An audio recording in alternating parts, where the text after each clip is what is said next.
माता आदि शक्ति जगत जननी जगदम्बा सभी देवी देवताओं की, यहाँ तक कि ब्रह्मा विष्णु महेश की भी जो जननी कही जाती हैं, उनकी आराधना करने का जीवन में सौभाग्य प्राप्त हो जाए तो यह मान लेना कि पूर्वज संतुष्ट हैं, आपके गुरु संतुष्ट हैं, कहीं ना कहीं सभी देवी देवताओं का आशीर्वाद आपके जीवन में जुड़ रहा है, तभी ऐसे क्षण प्राप्त हो रहे हैं। भगवती मानव कल्याण संगठन एवं भारतीय शक्ति चेतना पार्टी के द्वारा इस तरह के आयोजन गांव-गांव, शहर-शहर कराए जाते हैं। मां की आराधना कराई जाती है, समाज को संदेश दिया जाता है। केवल एक ही उद्देश्य होता है इन कार्यक्रमों का कि आपके जीवन को, जो भटकाव के मार्ग पर बढ़ चुका है, जो कहीं ना कहीं व्यथित है, परेशान है, ऐसे जीवन को एक दिशा दी जा सके, पुनः ऋषियों मुनियों की परंपरा की ओर ले जाया जा सके, वह संदेश समाज को दिया जा सके जो परम पूज्य योगी राज श्री शक्ति पुत्र जी महाराज देते हैं कि सभी जाति धर्म संप्रदाय के भेद को भूल करके, छुआछूत आदि को समाप्त करके हम ऐसे समाज का निर्माण करें जहां हम सब एक हो करके माता आदि शक्ति जगत जननी जगदम्बा की आराधना को करें और आत्म कल्याण के साथ साथ जन कल्याणकारी कार्यों में अपने जीवन को लगाएं। यही तो हमारे वेद धर्म पुराणों का, शास्त्रों का सार है। मानव जीवन इसीलिए प्राप्त होता है कि कुछ करके दिखाओ। केवल नित्य प्रतिदिन उठ जाना, जीवन उसी तरह से जीते जाना, कमाने के पीछे दौड़ते चले जाना, अपनी रोजमर्रा की जिंदगी में व्यस्त हो जाना और एक दिन किसी दिन खत्म हो जाना, यह मानव जीवन का उद्देश्य नहीं होता। मानव जीवन का उद्देश्य है कि पूर्णत्व को प्राप्त कर सके। मानव जीवन ही प्राप्त करने के लिए सभी देवी देवता लालायित होते हैं। वह किस लिए लालायित होते हैं? वह इसलिए लालायित होते हैं क्योंकि उन्हें पता होता है कि केवल और केवल मानव जीवन प्राप्त करके, सत्कर्मों को करके, अष्टांग योग को जीवन में अपना करके समाधि को प्राप्त किया जा सकता है और समाधि को ही प्राप्त करके माता आदि शक्ति जगत जननी जगदम्बा से एकाकार हुआ जा सकता है। यही मार्ग परम पूज्य योगी राज श्री शक्ति पुत्र जी महाराज ने स्वयं अपनाया है। इन्हीं क्रमों का पालन करके, इन्हीं साधनाओं को अपने जीवन में धारण करके माता आदि शक्ति जगत जननी जगदम्बा के दर्शन प्राप्त किए हैं और उसका लाभ आज समाज को प्रदान कर रहे हैं। हर कोई जानता है कि जीवन में गुरु का होना बहुत आवश्यक है। बिना गुरु के जीवन सफल नहीं होता। कहते हैं अगर जीवन में किसी गुरु को धारण नहीं किया तो कभी मोक्ष की प्राप्ति नहीं हो पाएगी। वह किस लिए कहते हैं?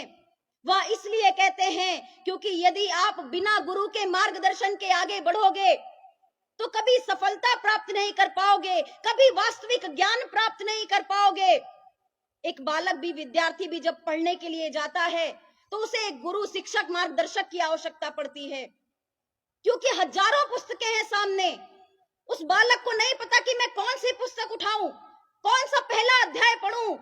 हजारों अध्याय, हजारों पुस्तकें हैं, उस बालक को ज्ञान नहीं होता कि कैसे, कहां से शुरू करूं, कहां से उस ज्ञान को प्राप्त करूं कि मैं पढ़ना सीख जाऊं, लिखना सीख जाऊं।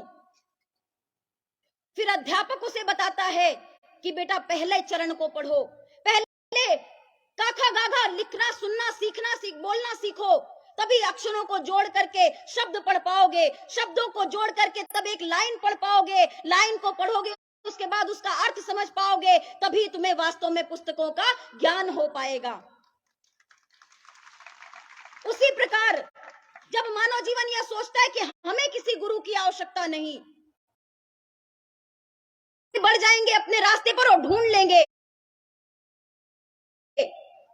तो हमारे आगे हजारों शास्त्र हैं, धर्म ग्रंथ लिखे पढ़े हैं, ऋषियों मुनियों की तरह तरह की विधाएं हैं, अलग अलग विद्याएं हैं, अलग अलग मार्ग हैं।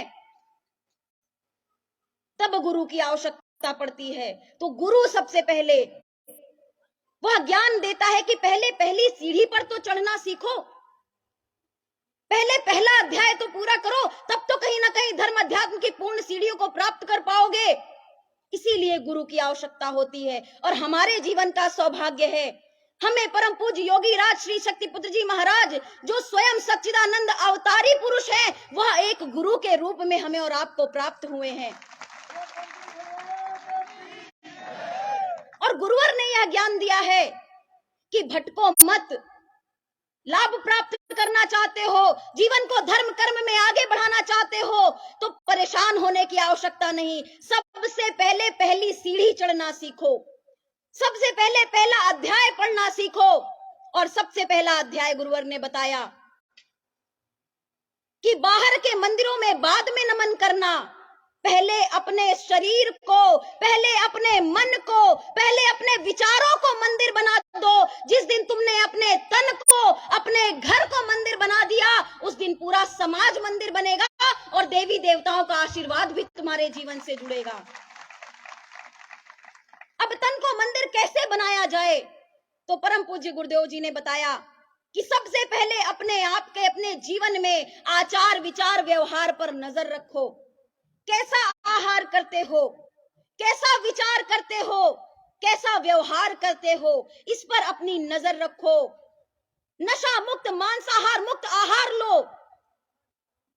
जो भी आहार किसी जीव की हत्या करके लिया जाए, किसी को मार करके उसका मांस का भक्षण किया जाए, तो तुम्हारा घर कभी मंदिर नहीं बन सकता, क्योंकि कभी देवी देवता किसी भी मांस की कभी बलि नहीं ले सकते। ऐसे व्यक्ति पर कभी कृपा नहीं कर सकते जो मांस का भक्षण करता हो, जो जीव हत्या करता हो। आहार नशा मुक्त होना चाहिए। यदि आप नशा करोगे तो कभी अपनी आत्म तत्व को पहचान ही नहीं पाओगे, होश में ही नहीं रहोगे, तुम्हें पता ही नहीं चलेगा कि धर्म क्या होता है, कर्म क्या होता है। तुम्हें इस बात का भान ही नहीं रहेगा कि समाज में हो क्या रहा है, तो तुम कैसे सही और गलत का निर्णय कर पाओगे। इसीलिए नशा मुक्त हो जाओ, नशा मुक्त, मांसाहार मुक्त। फिर आपका विचार बदलो, विचार सात्विक होने चाहिए, आपके भाव सात्विक होने चाहिए। चरित्रहीनता का भाव भी